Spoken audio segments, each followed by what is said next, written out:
Hi guys, welcome back to my channel. If this is your first time joining me, you are highly welcome. Please like, subscribe, share, and press the notification bell to get notified whenever I post a new video. And I bet you'll never regret it. So guys, today I'm checking out teacher's question: how can we believe in a man who was illiterate? And Ahmed Deedat was the responder. I've been checking Ahmed Deedat, for a while now, and so far it has been impactful. Yes, I've learned a lot from his teachings. He's really a great man. He's really powerful, and words that comes out of his mouth, oh my God, like they are really impactful. So guys, can't wait to dive and see what he has for me today. This is my first time checking it out. So without further ado, let's get right into it. Are you ready? Because I am ready.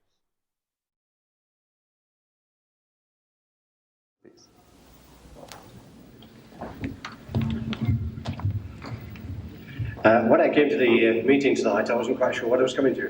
When I came through the door, I was left in no doubt at all. It was entitled Jesus and Muhammad, and thank you for putting Jesus first. I'm sure you will accept that you did not put the case for Christianity as a Christian would put it. I'm sure you would, and that I can understand in an audience of this kind who was already persuaded towards the Muslim way of thinking. Indeed, I would say that I, as an individual, would respect the Quran. I'm afraid you did not respect my holy book, which is the Bible, in quite the same way. In fact, I'm a teacher, and in my classroom, I've got a television which is fixed to the wall. And on the top of the television, there's just room to put the Quran, because I respect, I've got Muslim children in my school, and I put the highest, I know you respect your book, you want to put it in the highest place. So I do that, I put it in the highest place. Now, what I'm saying to you is this: you've not really given, in my opinion anyway, the Christian loving and forgiving, these are the two essential things, although you denigrate forgiveness for some reason, as highly as I would. But more than that, perhaps you answer this point. Muhammad, you talked a lot about Jesus, you talked a lot about our holy book. We're not talking much about Muhammad, or indeed the Quran too much, apart from the missionary aspect of it. Could you tell me how you can believe, and indeed anybody in this room could believe, in one man who couldn't read, couldn't write, indeed could get his followers by bloodshed through war, how you can believe that that man was a follower of God, let alone a prophet of God, and to accept all his teachings as you do so glibly, and yet reject Christianity and the holy book of Christianity so easily as well? You see, you have thrown in so many things in this little contribution of yours, that how can we believe in a man who was illiterate and who, by bloodshed, who had spread his faith, converted the people. Now, with regards to the man being unlearned, this is a fulfillment of the prophecy in your book, a fulfillment. The book of Isaiah, chapter 29, verse 12.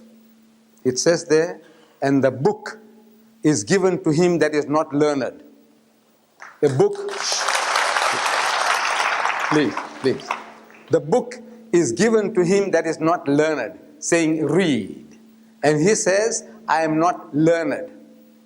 Now, if you look for in the religious history of man, in the Bible, you will never find an occasion where any prophet of God, when given the message of God, he says, I'm not learned.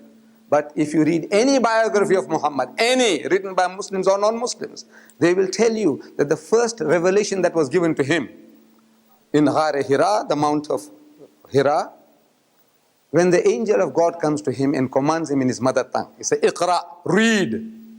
And Muhammad says, Ma ana biqari'in. He said, I'm not learned. So the angel of God commands him a second time, Iqra, read. And again he says, Ma ana biqari'in. He said, I'm not learned. For the third time, the angel of God embraces him hard and he says, Iqra bismi rabbika alladhi khalaq. Now he grasped the message that what he was required to do was to repeat. Because this Arabic word Iqra means to read, to recite, to rehearse, to repeat. And he repeats the words as they were given to him. Iqra bismi rabbika alladhi khalaq. Read in the name of the Lord and Cherisher who created. خَلَقَ الْإِنسَانَ مِنْ عَلَقٍ. Say, he who created man from a mere clot of congealed blood. اقرأ وربك الأكرم. So read and the Lord is most bountiful. So he says, اقرأ وربك الأكرم. So الذي علم بالقلم. So he who taught the use of the pen. So he says, الذي علم بالقلم. So علم الإنسان ما لم يعلم. Taught man that which he knew not. The very fact that the man is unlearned is a proof that this book is the book of God. See? You misunderstand the point I'm making. Let me finish. All right. That this book is the book of God. An illiterate man, a man who can't read or write.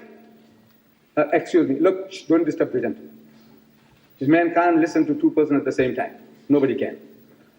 So, the very fact the man can't read or write, and he produces a book of this nature, giving solution to all your problems. All your problems. This is a challenge. I said, look, come on, man, you have problems. You have 4 million women in England today who can't get husbands. Even if every Englishman got married, it will never happen. You got 4 million of your sisters and your aunties and your cousins, they can't get husbands. What is the answer? I said, this book gives you the answer. Problem of alcohol, you have no answers. 2,000 years you are fumbling. This book gives you the answer. I could answer that by saying, what about the kidnapping in Lebanon, which was done by Muslims? What about the Iraqi-Iran war, which is done by Muslims? What about all the other things? No, listen, you misunderstand the point I'm making. I'm making the point that I'm not trying to denigrate Muhammad. I wouldn't do that in an audience like this. Brother, Muhammad, I will listen to you, but why not let me finish it? Let me finish. Look, you are the principal. Yes. You are the principal of a school, and you know. So look, you asked the question. Let me finish. We'll give you a chance again. Please. The second charge, that he spread his religion by bloodshed. You see, you know your great man, your great men. Thomas Carlyle, you heard about him? One of the greatest thinkers of the past century. In 1840, in England, he delivered a series of talks on heroes and hero worship. And you know whom he chose as his hero prophet? Muhammad. You know that, sir? Muhammad. His hero prophet. Not David, not Solomon, not Moses, not Jesus, but Muhammad as his hero prophet. Your man, Thomas Carlyle. And he defends Muhammad. Listen to him. After all, look, who was bribing him to say the things that he was saying? I want you to tell me. He said, look, some Arabs bribed him in 1840 here in England. When the Arab world, the Muslim world was down in the gutter, the whole lot of it. This Englishman, or Britisher, Thomas Carlyle, he says about this accusation of yours, sir, the sword. He said, the sword indeed. But where will you get your sword? He said, every new opinion at its beginning is precisely in the minority of one. In one man's head alone, there it dwells as yet. It is one man against all men. That he take a sword and try to propagate with that will do little for him. He said, first, you must get your sword. Where do you get your sword? Where do you get your sword from? By force? One man against all men, the whole nation? Whatever he preached, it was going against the grain of the nation. They were not like politicians. Muhammad was not a politician. The politician was giving you what you want. Churchill was offering you what you wanted. You wanted to save your country from the Germans. He said, look, you listen to me and I will see that Germany doesn't conquer this country. Hitler told his people, you listen to me and I will give you a Lebensraum, elbow room, that you'll rule this Europe and the world for 1,000 years. Muhammad is going against the grain of the whole nation. A nation of drunkards. They want to drink, he says no drink. They want to gamble, he says no gambling. They want endless, limitless number of wives, he says no, limit them. At every step, he went against the grain and he conquered them with what? With a sword. One man against the whole world with a sword. Does it make sense? Then the Muslims spread out. You know we ruled Spain for 800 years. If 800 years the Muslims ruled any type of force, even economic force, we wouldn't have been thrown out of Spain. 800 years. We ruled that country, and when we were kicked out, there was not one man left in that country to give the azan. Reason? Because they didn't use any type of force. We ruled India for 1,000 years, the Muslims. And after 1,000 years of Muslim rule, when partition takes place, the Muslim gets 1/4, the Hindu gets 3/4. Why? Because we didn't use any force. Indonesia, I want to know which Muslim army went there. 130 million Muslims. Malaysia, which Muslim army went there? The whole of East Africa, which Muslim army went there? The whole of West Africa, which Muslim army went there? Tell me, force. Today in Britain, people like you, sir, people who think, who are not prejudiced, they are accepting Islam. What sword? It is the sword of the intellect. So, Nice. one little rule, I think the chairman forgot to lay down, and that was each person would be allowed one question at a time. No, no, no, no, no, no, no, that does, no, that doesn't debar you. So one question at a time. Then what the person does, he goes to the back of the queue and takes a turn again. If Can I just say that thank you very much for listening, and Jesus is Lord. Amen. Oh, wow. um, from a question, it started to turn to a fight. It wasn't really cool at all because the man, that's the teacher, the principal, yeah, was given a time to ask a question. So I don't think it was, okay.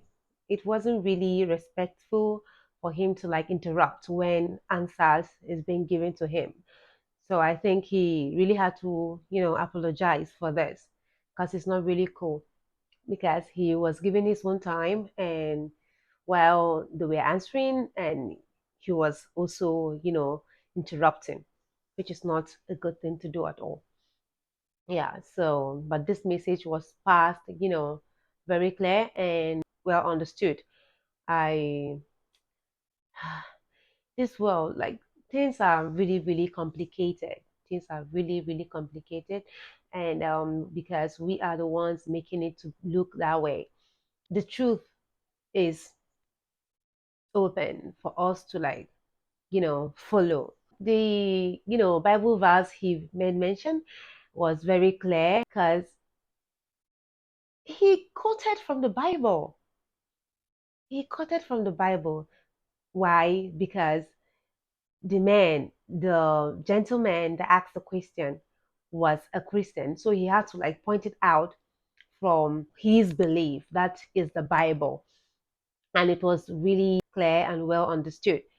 Apart from, the Bible verse that was being quoted, seriously, there are so many Bible verses that said the same thing. Yeah, because God can pick you from nothing and make you become something today. God can, take you from the pit. He's going to like wash you up and make you who He wants you to be. So there's nothing impossible with God. So I wonder why He was asking that question.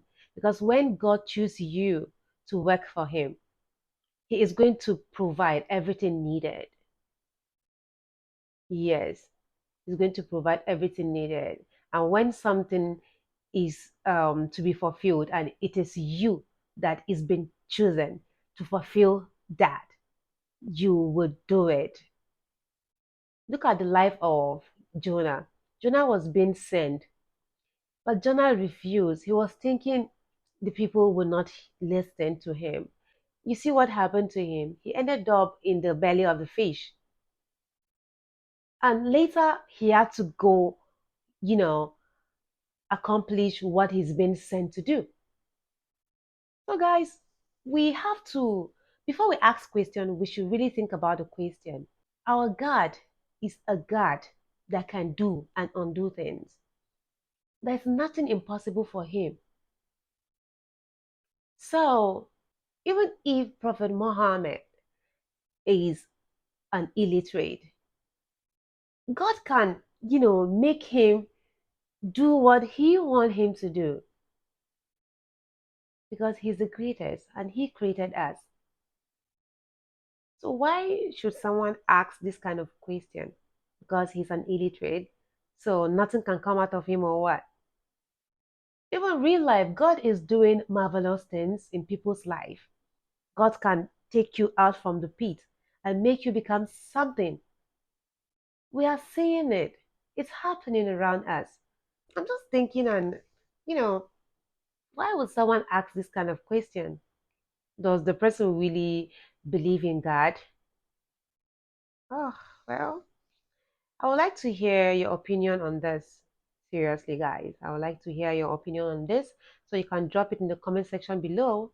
Everything that has a beginning also has an end. So I've come to the end of my reaction.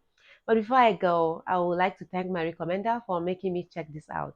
I wasn't really happy of the question. I'm not happy at all. I'm not happy at all because these are the kind of questions that someone should not even think of asking. Someone who knows God very well should not ask this kind of question because God can do the unbelievable. Why?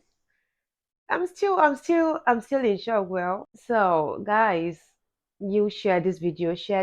I believe one or two people out there will watch and also learn from it. Yes, finally, I've come to the end. So you tell me what you feel about this video in the comment section below. Do well to like, subscribe, share as many as you can. Press the notification bell to get notified whenever I post a new video. I love you guys always. Bye.